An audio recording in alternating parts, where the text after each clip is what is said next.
이제 우리 89페이지의 납세 의무자를 좀 봅시다.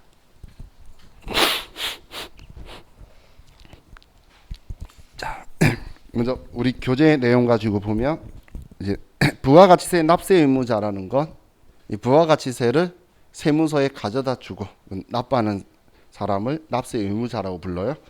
그럼 위쪽에 재화의 공급 및 용역의 공급이라고 적혀 있는 거 있죠.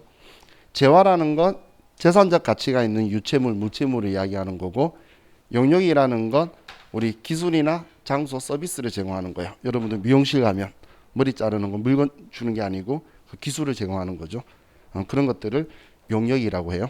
그럼 그걸 이용하는 사람들이 내는 게 아니고 그 사업을 운영하고 있는 사람들이 납세 의무자가 된다라는 거예요. 그런데 재화의 수입의 경우에는 좀 예외 사항이 있어요. 일반적으로는 사업자들이 세무서에 내는데 요즘 많은 분들이 다 이해를 하시더라고요. 옛날에는 이해 못했는데 요즘 직구라는 거 직접 하시죠. 해외 직구. 그러면 여러분들이 관세든 뭐 개별 소비세든 그리고 부가가치세든 전부 다 같이 한 번에 납부하게 돼 있어요. 그럼 이런 경우에는 그걸 수입하는 사람이 낸다라는 표현으로 여기에 재화를 수입하는 자 이렇게 적혀 있는 거예요. 과거에는 수입하는 게 일반적인 사람들이 하기가 힘들었죠. 그래서 흔히 말하는 오퍼상들이라고 말하는 사람들이 수입을 해서 그렇게 공급했는데 지금은 개인들도 많이 하다 보니까 이제 수입하는 자라는 표현으로 이렇게 좀 적혀 있는 거예요. 그래서 우리 주의, 제가 말씀드렸죠. 이건 주의가 아니라고 참고로 보시면 돼요. 참고. 그래서 제가 수입하는 경우에는 사업자 여부 관계없이 부가가치세 납세 의무를 부담하고 세관장이 관세법에 따라서 징수해서 원래 세관장이 세무서장한테 납부하는 거예요. 방식되어 있어요. 자, 그럼 이제 이 사업자의 요건이라는 게 있는데, 자, 사업자의 요건에서 첫 번째가 재화나 용역 공급 적혀 있는데 그 아래에 과세 대상이 되는 재화나 용역을 공급하는 거예요. 면세 대상이 아니고. 근데 면세 대상은 많지가 않아요. 면세 대상은 많지가 않기 때문에 웬만하면 다 과세 사업자라고 보시면 돼요. 자, 그리고 중요한 특징 2번이 영리 목적 유무는 불문한다라고 적혀 있죠. 영리 목적 유무를 불문하고 누구든지 간에 과세 대상 재화를 공급하거나 용역을 공급하면 부가가치세를 받아서 세무서에 납부해야 된다는 거예요. 그리고 사업상 독립성이 있어야 된다는 건데, 자, 예를 들면 여러분들이 자동차를 그 자동차 딜러한테 사요. 그럼 그 자동차는 과세품이니까 우리한테 부가가치세를 받을 거예요. 그걸 종속적인 자동차 회사의 종속적인 관계인 딜러가 받아서 세무서에 납부하는 게 아니고 현대자동차라는 혹은 뭐 삼성자동차라는 그런 독립적인 존재가 그걸 받아서 납부를 하는 거죠. 그게 이제 종속적 관계가 아니고 독립성이 있어야 된다는 거고, 그리고 또 여기에 빠진 게 계속적 반복적으로 공급해야 돼요. 자, 우리가 여러분들도 과세 대상 물건을 팔 수가 있어요. 우리 그 물건 쓰다가 그 중고나라 맞죠? 거기에서 팔기도 하죠. 근데 그거 팔다가 누가 사겠대. 그럼 여러분이 부가가치세 별도요. 그럼 그 사람이 우리 이상한 사람으로 보겠죠, 그죠? 근데 여러분들이 중고 TV나 냉장고가 풀려서 사요. 근데 그 아저씨가 카드도 된다고 그러고 부가세 별도래. 그럼 이상하진 않죠. 그게 여러분도 모르게 사업성 계속적 반복적 공급하는 사업성을 인지하고 있다라는 거예요. 그게 우리 사업자의 요건이다라고 보시면 돼요. 자, 그럼 우리 사업자의 분류라고 적혀 있는데 이 사업자의 분류는 먼저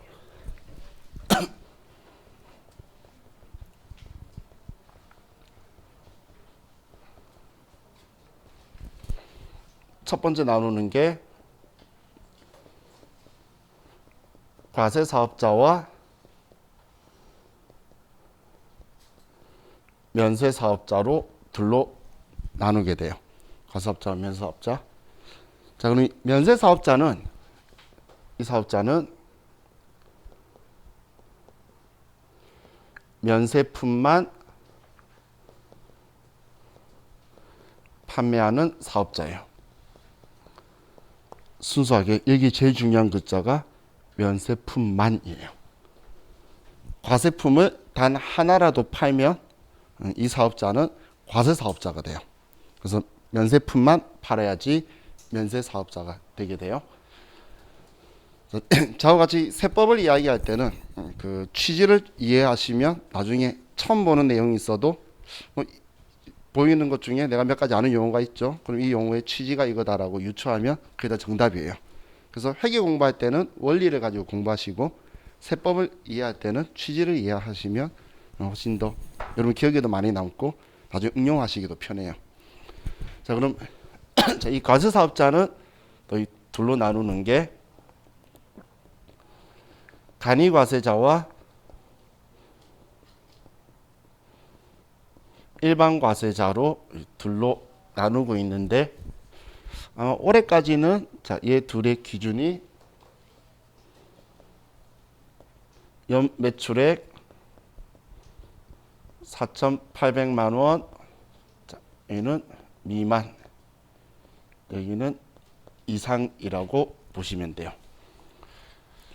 지금 제가 왜 올해까지라고 이야기했냐면 이 간이과세 제도를 만든 취지가 그 부가가치세법상의 의무를 다하기 힘든 사업자들한테 간편하게 해주려고 하는 거예요. 이 연매출액 4,800이면 우리 흔히 말하는 영세한 사업자들이에요. 4,800이니까 작은 돈이 아닌 것 같죠. 그런데 우리 회계상의 매출액은 수익이에요. 그러면 월 매출이 400 정도밖에 안 돼요. 그럼 이분들이 2배 마진에 장사한다면 매출 원가가 200만 원이다라고 봤을 때 매출 총 이익이 200만 원밖에 안 돼요. 지금 제가 밖이라고 말한 이유가 이 사람은 가게 월세도 내야 되고 전기세도 내야 되고 밥도 먹어야 되고 정말 아끼고 해야 100만 원 판관비가 아끼고 해서 100만 원만 쓰더라도 100만 원만 써도 이 사람의 영업이익은 한 달에 100만 원밖에 안 돼요. 그럼 이런 분한테 부가가치세법상의 모든 의무를 다하라고 하는 건 조금 너무 과하죠. 흔히 예를 들면 이런 분들 저기 시골에 가면 그 담배 가게 같은 슈퍼 있죠. 그 할머니한테 부가가치 신고하라 그러면 할머니 샤타 내리는 게 더 낫지 무슨 말인지도 모를 거예요. 그분들은 부가가치세가 뭔지도 몰라도 살아가는데 사업하는 데에 아무런 문제 없도록 제도를 만들어 주고 있어요. 그게 지금 이 간이과세의 취지라고 보시면 돼요. 근데 지금 이 금액을 제가 높인다고 이야기한 게 지금 부가가치 신고하는데도 사실 제 비용이 조금 들어가긴 해요. 거기다가 옛날하고 달라서 세무사 사무실에서 부가가치 신고 안 해줘요. 옛날에는 이제 이게 힘든 서식이 또 있고 실수하면은 또 계속 흔히 말하는 빠꾸도 먹고 그러니까 사무실에 해줬는데 지금은 전자로 다 하면서 사무실을 직접 해요. 세무사 사무실에 해달라고 부탁하면 눈치 보여요. 그리고 해주는 데도 없고 잘. 그래서 여러분들이 부가세 신고에 대한 지식 최소 있어야 되는 게 회사 가면 직접 하고 있을 거예요. 신고를. 그럼 직접 하는 건데 그럼 그런 직원을 고용해야 되잖아. 이분이 그런 직원을 고용할 수 있을까요? 아니면 자기가 공부해가지고 자기가 홈택스 들어가면 사실 쉬운데 그것도 힘들 거예요. 흔히 제가 좋아하는 세탁소 아저씨. 그래서 무슨 부가세 신고하고 있어. 자기 하시는 그 일이 더 바쁘실 건데 그죠? 그래서 그런 분들한테 좀 부담을 줄여주는 건데 근데 그 영세하다는 기준이 얘는 너무 낮은 거야. 그래서 지금 이 금액을 높이는 걸로 뭐 여자가 합의를 봤대요. 근데 우리 시험까지는 문제 없을 것 같으니까 통과는 된 것처럼 지나갔는데 뭐 시행령 발의하는 게 아마 내년일 것 같아요. 그래서 우리는 아직 4,800만 원으로 공부하시면 돼요. 저는 생뚱맞게 9,800, 9,600 이런 이야기 둘이서 이야기하고 있더라고 여야 사람이. 도대체 어디서 나온 숫자인지 모르겠는데 나중 되니까 뭐 7,000인가 8,000인가 또 좀 내렸던데 지금 이게 지금 간이과세에 대한 기준이면 이걸 반대로 생각했을 때 연매출액 4,800이 넘어가면 일반 과세자로서 부가가치세법상의 모든 의무를 다 해야 된다는 거예요. 그래서 일반적으로 사업을 시작할 때는 간이과세자로 시작을 해서 그냥 사업 열심히 하고 있으면 연매출액 4,800이 넘어가면 세무서에서 일반 과세 전환하라고 연락이 올 거예요. 그럼 그때 맞춰서 전환하고 그러다가 나의 1년간 순이익이 한 1억 5천에서 2억 넘어가면 그때 법인으로 전환하는 게 이제 나름의 수순인데 이제 겁먹들어서 처음부터 막 법인 설립하고 하고 나중에 망하고 이제 그런 분들 많죠. 그게 근데 친구랑 동업을 한다면 법인을 저는 권해요. 근데 개인적으로 혼자 한다 그러면 이 순서대로 가는 게 맞는 순서다라고 생각을 해요. 초기 비용이 쓸데없이 많이 안 들어가게 많이 되고 있죠. 근데 그럼 여기서 또 생각해 보시면 법인 사업자가 간이과세 적용을 받을 수 있을까요? 부가가치세 신고도 못 하는데 무슨 법인 설립이야? 이런 생각할 수 있잖아요. 그래서 시험에 나오는 거예요. 법인 사업자는 간이과세 적용을 받을 수 없다는 거예요. 그래서 제가 취지나 이런 걸 기억하라는 거예요. 또 제가 개인 사업자예요. 일반 과세자인 사업장이 있어요. 근데 또 다른 사업을 제가 신규로 오픈하려고 하는 거예요. 그럼 당연히 처음 오픈하려는 건 첫 해에 4,800만 원 안 될 확률은 매우 높겠죠. 그러면 간이과세 적용을 받을 수 있느냐? 그럼 저는 개인 사업자는 저희 주민등록번호로 이걸 잡고 있기 때문에 제가 부가가치세법상 의무를 다할 수 있는 게 당연히 증빙이 되고 있죠. 그러면 일반 과세 사업장의 또 다른 사업장을 가지고 있는 자는 신규 사업장을 간이과세로 적용받을 수가 없어요. 능력이 없는 사람이 아니잖아요. 그죠? 지금 제가 이야기하는 게 말도 길었죠. 시험에 지문도 길게 그렇게 나올 거예요. 그러면 여러분들은 얘는 부가가치 신고 능력이 되면 간이과세 안 되는구나. 그냥 이렇게만 내가 딱 취지만 생각하면 얘는 안 돼. 간이과세 이렇게 생각하시면 돼요. 제조업 물건만 제조업인데 간이과세 나중에 차가지고 공부하면 세무계산서도 발행 못해요. 간이과세자는. 근데 물건 제조하는 회사가 세무계산서 발행 안 해주면 그 다음 사는 사람은 도매상은 부가가치세를 못 돌려받겠죠. 그죠? 그래서 그 제조업은 간이과세를 적용받을 수 없어요. 그 배제업종 이런 식으로 다 연결이 되어 있어요. 근데 또 제조업하면 또 규모가 크게 보면 과자 만드는 곳 있죠. 양과점. 그 과자도 제조업이더라고요. 저도 그 무슨 누구 수제 과자 하면서 파는 과자 있죠. 그래서 제조업이에요. 그런 건 또 간이과세 될 수 있겠죠. 그래서 양과점 제외 세법에 그렇게 적혀 있어요. 이게 취지를 알고 이 바라보면 그렇구나라고 이 소리가 보이실 거예요. 자, 그럼 여기에서 제가 면세 사업자는 면세품만 팔아야 된다라고 했죠. 그럼 과세품하고 면세품을 같이 파는 사업자들이 세상에 엄청 많아요. 그 사업자들은 일반 과세자인데 일반 과세자 속에 우리 겸용 사업자라는 게 있어요. 이 겸용 사업자가 과세품과 면세품을 함께 파는 사업자예요. 근데 우리가 엄청 많다라고 했었죠. 그 면세 품목이라는 게 우리나라에 만들어진 게 77년도예요. 그럼 엄청 옛날이죠. 그래서 면세품 항목들이 지금 시대랑은 조금 안 맞는 것들이 많아요. 예를 들면 지금 현재는 흰우유보다 촉우유가 더 싸요. 지금 현재는 흰우유에 뭐 좋은 성분이 많은가 봐. 근데 옛날에는 우유에다가 그 달콤한 초콜릿을 탄다는 건 상상도 안 가는 시절이죠. 그래서 흰우유는 면세인데 초코우유나 바나나우유는 과세예요. 그럼 지금 우리가 아는 편의점이나 마트는 전부 다 겸용 사업자예요. 그리고 우리 약국 갔을 때 처방전 받아서 하는 건 면세고 가스명수 개분인 주세요 하는 거는 다 과세예요. 그래서 우리 주위에는 겸용 사업자 엄청 많아요. 우스갯소리로 돈 되면 다 팔아야지 뭐 면세품 과세품 따져. 잘 팔리면 전부 다 팔아야 되겠죠. 그래서 웬만하면 다 겸용 사업자. 신문사도 신문은 면세, 광고도 해야 되잖아요.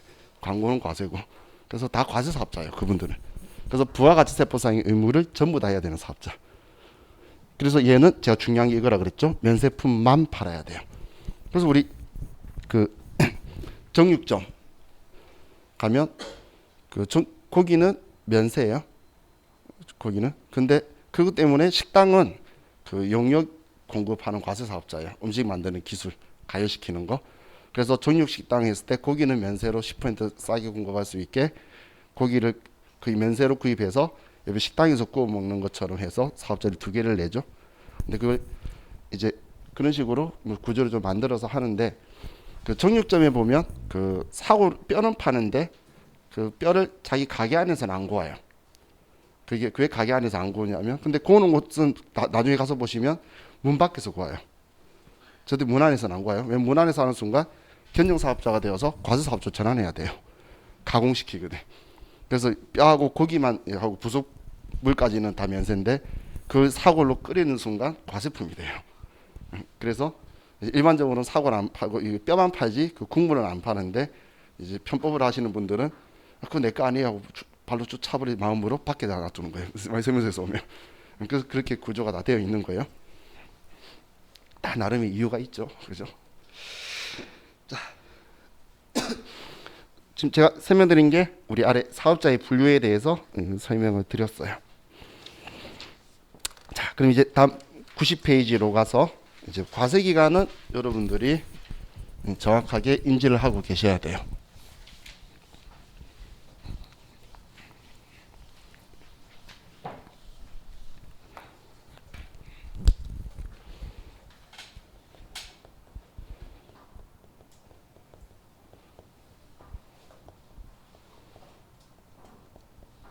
자, 이 과세기간이라는 건 세법마다 다 적혀 있는데 언제부터 언제까지 있었던 걸 언제 신고하라고 지정하는 그 기간을 이야기하는 거예요. 그럼 이 과세기간은 부가가치세법은 1기, 2기로 1년에 2번만 있어요. 1월 1일부터 6월 30일, 7월 1일부터 12월 31일까지 과세기간은 1년에 2번만 있어요. 그럼 이 기간을 우리가 과세기간이라고 하는데 우리가 회계에서 우리 기말이라고 표현을 했던 거 있죠. 마지막 날. 이번 기수의 마지막. 근데 세법에서는 그 과세기간이든 뭐든 끝나는 날을 종료일이라고 불러요. 그래서 6월 30일, 12월 31일을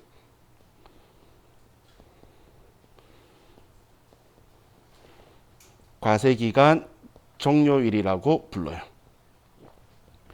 이 두 날짜를 과세기간 종료일이라고 표현을 해요. 자, 1년에 과세기간은 2번밖에 없어요. 그럼 이제 우리 회계가 아니죠. 부가세법이라서 지금은 2020년 2기에 지금 속해 있는 거예요.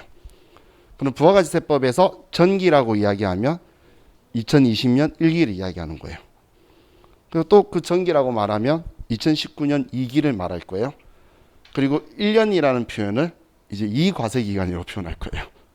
부가가치세법은. 그래서 1년 이상에 거쳐서를 이 과세기간 이상에 거쳐서라는 표현을 쓰는데 근데 그냥 1과세기간이 6개월인 줄 알면 1년이구나. 그냥 그렇게 생각하시면 되는 거예요. 그래서 과세기간은 6개월을 가지고 있어요. 그럼 우리는 이 부가가치세는 과세기간 종료일로부터 다음 달 25일까지 부가가치세를 신고하고 납부하고 만약에 내가 투자한 돈이 더 많으면 내가 부가세를 준 게 더 많으면 환급 돌려줄 거예요. 이게 우리 과세기간 종료일 날 신고하는 거예요. 물론 돌려주는 건 신고한 날에 다음 달 또 30일 뒤에 줄 거예요. 좀 늦게 주죠. 납부는 25일 날 신고하면서 같이 내야 되거든. 근데 돌려받는 건 신고서 제출하면 30일 이내에 해주는데 저도 아직 이유는 모르겠는데 7월 25일 날 신고하면 30일 뒤면 세법부에 30일에 적혀 있어요. 그러면 8월 23일 해야 되는데 8월 24일 날 줘요. 전 그건 좀 마음에 안 들어요. 그죠? 하루가 차이가 있잖아요. 그럼 1개월이라고 했으면 제가 이해할 건데 30일이라 적혀 있어요. 자, 그럼 이 부가가치세가 우리나라 세수학부의 1위라 그랬죠. 2위가 소득세예요. 소득세 중에 제일 많이 세금 포착을 잘하고 충실하게 일단 내주는 그 소득자가 근로소득자들이에요. 월급 받는 사람들. 그래서 여러분들이 월급 받으면 자, 올해 월급 받았을 때 세금 언제 내야 될까요? 여러분들이 소득세를 내야 되는 건 원래 올해 번 거는 1월 1일부터 12월 31일까지 번 걸로 내년 5월 달에 내야 돼요. 그럼 지금 내가 1년 동안 얼마 벌지도 모르는데 여러분들은 월급 받을 때마다 세금 떼이고 있잖아요. 국가가 간이세액표라는 걸 제시해서 월급 얼마고 이 월급으로 몇 명 먹고 사는지를 정하면 그러면 거기에 의해서 얼마씩 일단 떼라는 거예요. 세금을. 그렇게 뗐다가 월급만 받는 사람이면 내년 5월 달에 너무 일이 복잡하니까 2월 달에 미리 정리해라. 그게 연말정산이에요. 진짜 세금 내야 될 거. 그럼 그 전에 미리 빨리 받으려고 하는 거예요. 법인세도 3위가 법인세인데 올해 1년 동안 번 거면 내년 3월 달까지 납부를 할 거예요. 근데 세금 빨리 받으려고 중간 연납세액도 받고 수시로 받아갈 거예요. 그럼 이 부가가치세도 최대한 빨리 받고 싶은 것도 있고 너무 거래가 빈번하기 때문에 이거는 과세관청의 업무도 분산시키기 위해서 중간에 예정신고 기간을 둬요.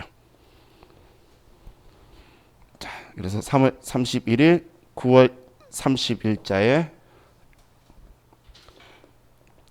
예정신고 기간을 두게 돼요.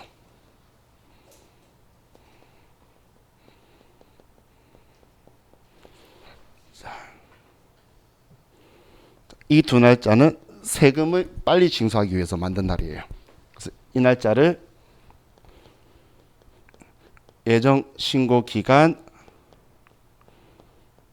종료일이라고 부르게 될 거고, 이 예정신고 기간 종료일로부터 다음 달 25일까지 부가가치세를 신고하고 납부하고 환급은 안 해줘요. 제가 세금 빨리 거두려고 만든 날이라 그랬잖아요. 그래서 부가가치세 신고서에 보면 대놓고 뭐라 적혀 있냐면 예정신고 미환급세액이라고 칸까지 있어요. 이거 예정 때는 세금 빨리 거두려고 하는 거니까 돌려주는 일은 안 할 거예요. 이것 때문에 또 사업자한테 부당한 게 일어나고 나중에 이걸 해소해 주려고 할 거예요. 왜냐하면 1월 달에 산 걸 8월 달에 돌려받을 수 있어요. 환급 안 해주니까. 그런데 1월 달에 판 걸 4월 25일에 내야 돼요. 엄청 부당하죠. 그래서 이걸 이제 해소해 주기 위한 제도들을 뒤에서 같이 배울 거예요. 그래서 뭔가를 만들어 놓고 그것 때문에 이런 거 해주는구나 이렇게 앞뒤를 맞추시면 얘네들도 나름 체계적이네. 그래도 우리나라 부가가치세가 제도상으로 세계 1위예요 거의. 그래서 외국에서 배우러 많이 와요. 근데 문제는 배우러 온 애들이 다 피부색이 까마짭짭한 나라들 사람들이 와요. 왜냐면 그 조세장이 큰 국가들 있죠. 세금 낸 적 없는 아프리카 뭐 이런 데들. 그런 데서 자연스럽게 세금을 국가가 성립되려고 그러면 조세학보, 세수학보가 있어야 되니까 그것 때문에 우리나라에 많이 배우러 와요. 자, 그럼 지금 제가 이야기한 이거는 법인 사업자 기준이에요. 법인 사업자의 기준이 되고, 그리고 이 기간을 이제 칭할 때에 예정 신고 기간은 아직 과세 기간이 끝난 게 아니에요.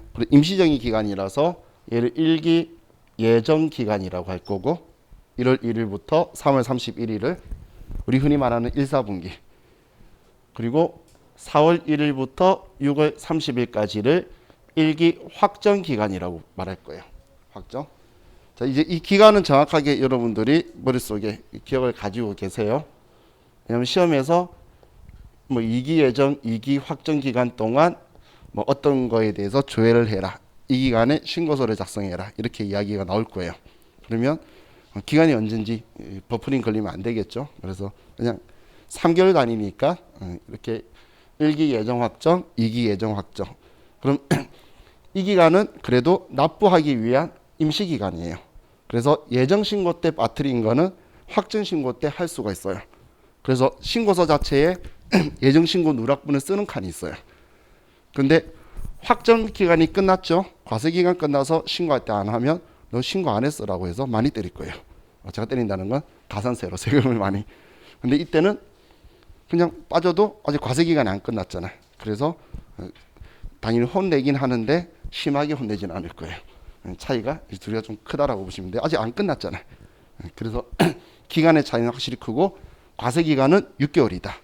그럼 이거에 대해서 예외 사항이 예를 들면, 자, 우리가 2월 1일 날 개업을 했어요. 개업을. 그럼 2월 1일 날 개업하면 첫 번째 과세 기간이 2월 1일부터 3월 31일까지일까요? 2월 1일부터 6월 30일까지일까요? 첫 번째 과세 기간을. 제가 과세 기간은 몇 개월이라 그랬죠?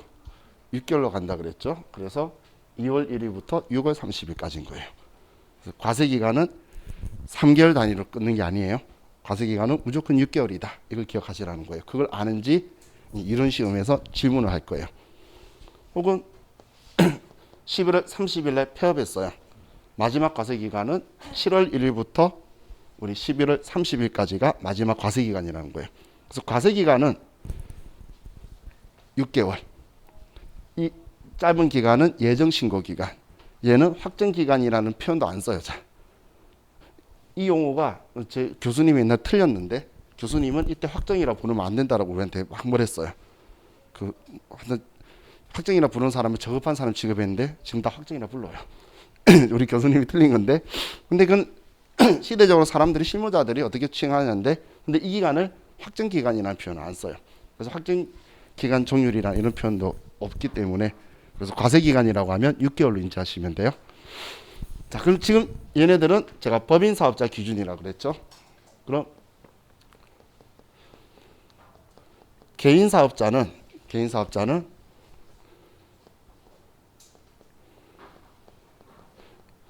예정 신고 의무가 없어요.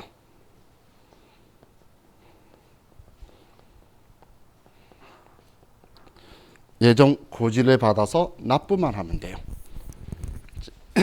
개인 사업자는 그 예정 신고까지 하는 거는 규모도 일단 법인 사업자보다 작을 거고, 그리고 이 개인 사업자들한테 그 부담까지 하기는 그렇죠. 그래서 이날 9월 30일 기준으로 봤을 때 1기에 정기 과세 기간에 전부 다 납부한 세금 가지고 그 절반을 납부하라고 고지해 줄 거예요. 그러면 그걸 그대로 납부하면 돼요. 나중에 여러분들이 세무사 사무실 가면 개인 사업자 거래처 있으면 그 정리해 가지고 납부해야 된다는 그것만 보내줄 거예요. 그래서 사업자분들이 금액은 알고 이제 자기가 납부만 하면 되겠죠. 그래서 이건 예정 고지하는데 제가 신고를 못 한다가 아니에요. 의무가 없다라고 말한 거예요.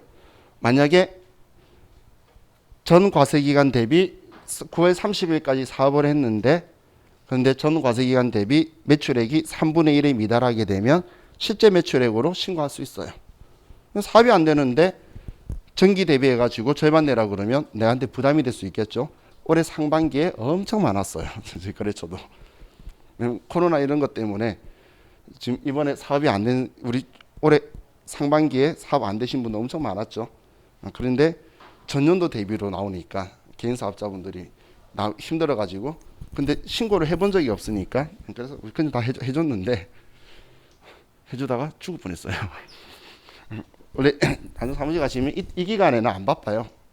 법인 거래처 많지가 않으니까. 그리고 법인 사업자는 자기들 알아서 하면서 물어보니까 이 기간이 바빠요. 근데 이때는 바빴어요. 전 대비 이제 매출액이 너무 작으니까. 근데 지금 그런 사람이 너무 많이 늘어나다 보니까 세법이 개정한 게 법인 사업자도 직전 과세기간, 직전 연도 총 매출액이 1억 5천 미만이면, 법인이 매출액 1억 5천 미만이면 엄청 작은 법인이에요. 그냥 형태만 법인의 스타일인 거고 법인 인격체인 스타일인 거지 개인 사업자는 거의 동급이죠. 그래서 그런 경우에는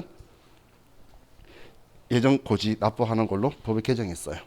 그래서 법인 사업자도 매출액 1억 5천 미만이면 예정 고지로 할 수 있도록 바뀌었다고 보시면 돼요. 자, 그럼 여기에서 가리과세자는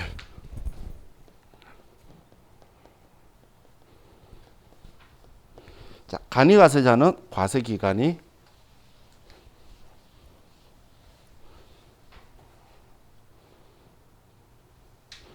1월 1일부터 12월 31일까지 1년이에요. 그냥 과세 기간을 1년으로 잡을 거예요. 간이과세자는. 자, 1년이고 중간 6월 30일 날 예정 부가 납부할 거예요. 예정 부가 납부를 하는데 이것도 소액부 징수라고 30만 원 이하면 징수를 안 해요. 그래서 그 시골의 구멍가게 할머니가 저걸 내본 적이 없어요. 그분들한테 부가 납부라는 건 좀 더 얼마 내야 돼가 아니고 얼마 내라고 그냥 지시하는 식으로 세금처럼 그냥 부과를 할 건데, 할 금액이 작으면 세무서에서 안 날린다는 거예요. 그래서 안 내시는 분이 꽤 많아요. 아마 가족 중에 아무래도 그런 담배가게 같은 구멍가게 하시는 분 있으면 이야기하면 모를 거예요. 왜냐면 내본 적이 없으시니까 세무서에서 왔다 가지도 않아요. 근데 그분들이 500원짜리 새우깡을 팔았는데 부가가치세하고 별도로 구분해서 쓰라 그러면 뭔 소리인지 모를 거잖아요. 그죠? 근데도 그분들은 과세사업자예요. 부가가치세는 받는데 이 간이가세자는 우리가 한 것처럼 매출세액, 매입세액 이렇게 나누는 게 아니고 이 업종의 마진율이 부가가치율이 10%라면 총 파는 물건이 있죠. 물건 가격에 110분의 10이라든지 110분의 10을 부과해서 거기에 10%를 부가가치세로 계산하는 거예요. 그러니까 부가가치율을 아예 그냥 가지고 있는 방식이에요. 그러다 보니까 매출액만 가지고 계산을 하고 그거에 10% 계산하면 엄청 작게 나와요. 그래서 거의 많이 안 내시는 상황이 된다고 보시면 돼요. 자, 지금 우리 책에 제가 설명 안 한 부분이 간이가세를 포기하는 경우 적혀 있죠. 자, 이건 책에 있는 내용만 가지고 간단하게 보면 간이가세를 포기한다는 하셨을 때에 간이가세의 과세기간은 해당 과세기간의 개시일부터 포기 신고일이 속하는 달의 마지막 날 있죠. 그날까지만 간이가세자로 보고 그러면 그 다음 달 1일부터는 일반 과세자로 바뀐다는 거예요. 그럼 간이가세자가 일반 과세자로 전환시키는 이유는 대다수가 세금계산서 발행 때문에 그래요. 그 식자재 납품하시는 분들 중에 순수한 식자재만 하면 면세사업인데 여러 가지를 같이 해요. 가공된 것도 같이 팔고 그 완제품처럼 뭐라 부르죠? 좀 데워만 먹으면 되는 것들 있죠. 그런 것들도 같이 막 납품을 하시는데 이제 학교나 이런 곳에 입찰을 해서 식자재 납품하려고 이제 가셨다가 학교에서는 세금계산서 이런 걸 안 받으면 안 되는 또 형태가 돼 있어요. 그러다 보니까 이제 세금계산서 발행해야 돼서 간이가세 포기를 해요. 포기했다가 3년간 못 돌아가서 슬퍼하시고 막 그래요. 6개월간 계약했는데 끝나고 나니까 딴 데는 계약했잖아요. 그러면 안 된다고 저한테 많이 와요. 그럼 저는 항상 얘기하는 게 결혼하셨나요? 사모님 이름으로 바꾸세요라고 말해요. 아니, 굳이 왜 본인 이름으로 못 바꾼다고 슬퍼하고 있는지 저는 잘 모르겠어. 가족 이름으로 바꾸면 되지. 사업자를. 그죠. 자, 지금 제가 설명드린 게 우리 과세기간이었어요. 자, 다른 건 저와 같이 그냥 이해하면서 좀 흘러가더라도 우리 용어상 1기 예정, 1기 확정, 2기 예정, 2기 확정 이런 용어는 좀 정확하게 인지를 하고 계시면 좋을 것 같아요. 자, 다음 이제 91페이지의 납세지에 대해서 볼게요. 납세지라고 적혀 있는 글자를 보면 세금을 내야 되는 것 같죠? 그런 글자처럼 보이지 않나요? 한자는 그런 글자예요. 그런데 세금 내는 건 길 가다 보이는 세무서에 아무 때나 내면 돼요. 그냥 납세하는 거는. 근데 제가 세금을 안 내죠. 그럼 저를 잡으러 오는 곳은 얘네들이에요. 그기가 납세지. 한마디로 저를 관리하고 있는 과세관청인데 이 과세관청을 어떤 기준으로 잡냐면 사업장을 기준으로 잡아요. 그럼 이 사업장을 어디로 보냐가 업종에 따라서 틀리다라는 이야기예요. 자, 그럼 우리 그 아래에 사업장이라고 적혀 있는데 광업 같은 경우는 탄광은 여러 산에다 뚫을 수도 있겠죠. 뭐 영월이든 정선이든 뭐 태백이든 막 여러 군데 뚫을 건데 그때마다 탄광에 따라서 과세관청이 바뀌는 건 좀 과세관청이 힘들다는 거예요. 자기들이 관리하기 편한 위치를 잡아요. 그럴 거면 광업사무소 소재지가 편하겠죠. 그래서 광업사무소 소재지에 거기를 사업장으로 봐서 거기에 관할 세무서장이 얘 세금 잘 내는지 볼 거예요. 지금 이야기하는 건 부가가치세요. 소득세는 또 달라요. 소득세는 또 그 개인이면 사장님 집 주소지 세무서장이 볼 거예요. 그래서 지금 부가가치세는 사업장 소재지 관할 세무서가 볼 거예요. 자, 제조업은 우리 물건에 제일 많은 부가가치를 창출하는 곳이 최종 제품을 완성하는 장소죠. 단순 포장하는 곳 아니에요. 포장하는 거 빼고 최종 제품을 완성하는 장소가 부가가치를 제일 많이 창출하니까 거기 관할 세무서장이 이제 바라보고 있겠다라는 거고. 자, 건설업, 운수업, 부동산 매매 이 세 개 공통점이 뭘까요? 건설업, 운수업, 부동산 매매. 자, 우리 건설업은 여러분들 시행사, 시공사라는 이야기 들어보신 적 있나요? 그렇죠? 시행사는 전부 집 파는 데고 분야하고 시공사는 건물 짓는 기술을 제공하는 곳이에요. 지금 여기 건설업이라고 하는 건 우리 건물 짓는 기술을 하는 것을 건설업이라고 그러고 그냥 분양하고 집 팔고 아파트 그 사고 팔고 모델하우스 있고 한 데 있죠. 그는 시행사예요. 그럼 이 건설업은 전국 각지에 있는 지역에 다 짓죠. 지금 여러분들 살고 있는 아파트가 뭐 웬만한 건설사라고 하면 지방 가도 그 건설사가 지은 아파트가 있을 거예요. 그죠? 그 웬만한 건 중국에 다 있는 것처럼 또 우리 운수업 택시는 과세 사업자예요. 그럼 택시 타고 만약 여기에서 그 집이 만약 예를 들어 신도리입니다. 그럼 그러라면 여기서 택시 타고 가면 지금 여기 강남구죠. 바로 옆에 가면 서초구죠. 또 지나가면 동작구죠. 또 지나가면 영등포구죠. 그리고 나서 구로구 갔죠. 방금 제가 말했던 5개 구의 특징이 전부 다 세무서가 있어요. 영등포 세무서, 구로 세무서, 서초 세무서 전부 다 있어요. 그럼 그 관할 세무서를 다 지나가는데 택시 아저씨가 GPS로 그 구역을 나눠가지고 세금 못 내겠죠. 그죠? 그리고 지금 부동산 매매요. 부동산은 전국 각지에 땅 다 팔아요. 저도 옛날에 어릴 때 부동산 했었는데 망원동이라고 저희 마포에서. 근데 그때 저 김천에 있는 땅도 팔았어요. 전국 각지에 땅 우리 팔든 상관없죠. 내가 문제 없이만 하면 되니까. 그런 것처럼 지금 제가 이야기한 이 세 가지는 전부 다 전국을 다 다니기 때문에 과세관청이 보기 편하려면 법인이면 법인 등기부상의 소재지, 개인 사업자면 업무를 총괄하는 장소를 우리가 사업장으로 봐서 거기 관할 세무서장이 지켜보겠다는 거예요. 자, 그런데 조금 아래 보면 부동산 임대업이라고 있죠. 이 부동산 임대업은 건물 주인이 바뀌지 건물은 그 자리 그대로 있잖아. 그죠? 그러면 과세관청에서는 건물만 바라보고 있으면 될 거니까. 그래서 부동산의 등기부상의 소재지를 사업장으로 봐서 납세지가 결정이 돼요. 그래서 부동산 매매업하고 부동산 임대업 가지고 장난치기가 좋겠죠. 법인이면 법인의 등기부상의 소재지가 부동산 매매업인데 임대업은 우리 부동산의 등기부상의 소재지니까. 자, 그리고 우리 자판기 하는 사업자는 자 자판기도 이거 할 때마다 생각나는 이건 제일 친하다고 말 안 할 나의 대학교 친구가 자수성가 1등이 내가 자판기 하는 친구 있는데 이 수도권에 300개 자판기를 깔고 있어요. 자판기 한 대에 좋은 거는 400, 500하고 안 좋은 게 한 1, 200? 그럼 300대면 어마어마하죠. 대학교에 자판기 2개 넣으려면 자리 입점비만 한 4천만 원 정도씩 해요. 친구가 21살 때 45만 원짜리 커피 자판기 살 때 재민아 너도 사라 그랬다가 따라 샀어야 됐는데 너 미쳤냐 그랬다가 지금 걔가 제일 잘 살아요. 근데 지금 제가 방금 말했대 지금 용인에 있는 막 대학교부터 전부 다 걔가 많이 들어가요. 그러면 자판기 장소를 사업장으로 보기에는 적절하지가 않겠죠.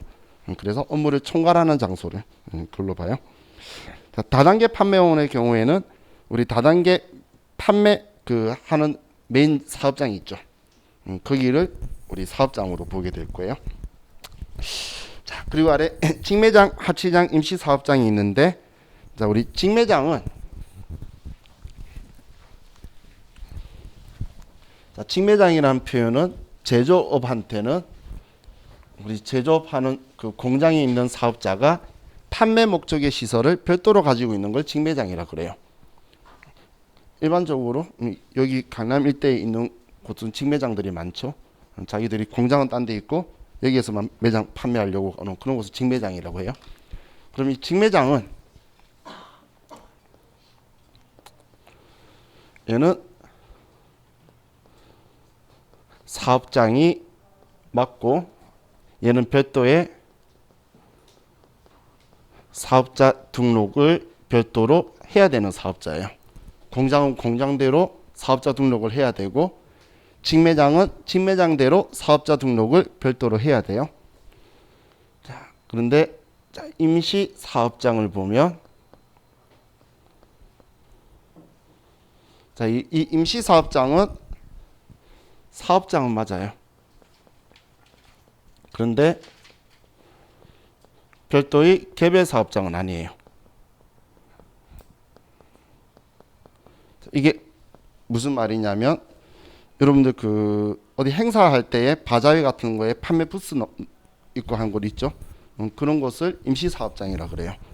그럼 이 임시 사업장은 직매장의 일부가 얘가 밖으로 잠시 나온 걸로 봐요. 그럼 직매장의 일부니까 여기가 사업장으로는 보는데 얘는 별도의 사업장으로 보지 않기 때문에 얘는 사업자 등록을 별도로 하는 건 아니라는 거예요. 그래서 지금 우리 책에서는 뭐 사업장이 아니라 적혀 있죠. 나중에 제가 책 바꾸면 그 책은 사업장이라고 적혀 있어요. 이 성의 없는 사람들. 사업장이고, 죄송해요. 별도의 사업장이 아니다. 제가 잘못 적었어요. 별도의 사업장이 아니다 적으면 한 줄만 더 쓰면 될걸? 얘는 사업장이 아니다 적었고 쟤는 사업장이다 적혀 있는데 저 표현이에요. 사업장으로는 보는데 별도의 개별 사업장으로 보지 않는다라는 거예요. 이것도 세법의 규정들이 있어요. 여러분들 그 바자회 같은 데 가보신 적 있나요? 뭐 폐업 이러면서 적혀 있는 거 있잖아. 그죠? 거기 보면 그 기간이 10일 그 기간이 10일을 잘 안 넘겨요. 그리고 10일을 넘기면 업체들이 미리 들어왔다 빠지거나 아니면 늦게 들어가서 마지막까지 있어요. 그래서 그 중간점에 가야 전부 다 차 있는 걸 볼 수 있어요. 그 이유가 임시사업장을 개설하려면 10일 이내 개설 신고해야 되고 끝내고 나서도 우리 폐쇄한 후에도 10일 이내 신고하는데 임시사업장은 10일만 열고 있으면 그때는 임시사업장 개설 신고를 안 해도 돼요. 그러니까 간편하게 갈 수가 있겠죠. 근데 거기 가면 그 아저씨들이 그 셀카 봉 들고 다니는 아저씨들이 있어요. 근데 보면 아저씨가 동영상을 촬영하고 있을 거예요. 그럼 변태 아니에요? 그 세무서 직원들이 출장 나온 거예요. 그 현금거래하고 다 거래하잖아요. 근데 그 종이 같은 거 붙여놓고서 그냥 간단하게 막 판매하고 막 사람들 사라지고 막 그러니까 그거 이제 포착하려고 다녀요.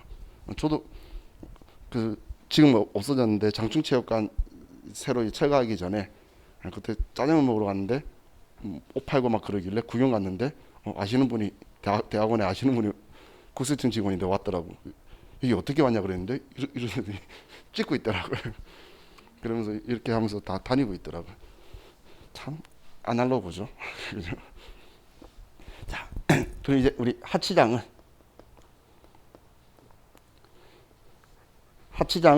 우리가 창고라고 생각하실 수도 있는데 창고의 개념은 맞는데 여러분들이 회사에서 바로 옆에 구하는 창고 그런 창고 아니에요. 얘는 그 여러분들 외곽 순환로 타고 다니다 보면 그 물류센터 같은 곳 있죠. 거기에서 우리가 물건을 빼요. 자, 여기에 물류업을 할까요? 창고로 쓰고 있을까요? 모르겠죠. 그래서 우리가 거기를 창고로 쓴다 그러면 하치장 개설 신고를 해야 돼요. 그래서 하치장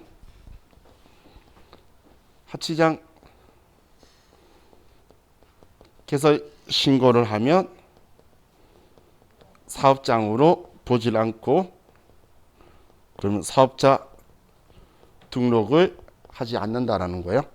근데 우리 사장님이 옆에 있는 창고 하나 빌렸다고 세무서 가서 하치장 개설 신고하러 왔다 그러면 나 이상한 놈을 볼 거예요.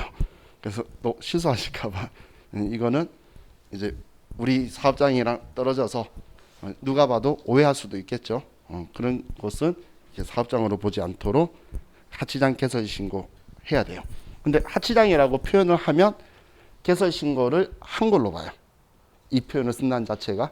그래서 하치장은 그냥 바로 사업장이 아니다라고 단정 지으시면 돼요. 자, 이게 우리 사업장에 대해서 이야기를 했는데, 자, 지금 우리 20분이니까 좀 쉬었다가 이 사업장들에 대해서 세금 신고를 편리하게 해주기 위한 제도들을 또 보도록 할게요. 쉬었다 합시다.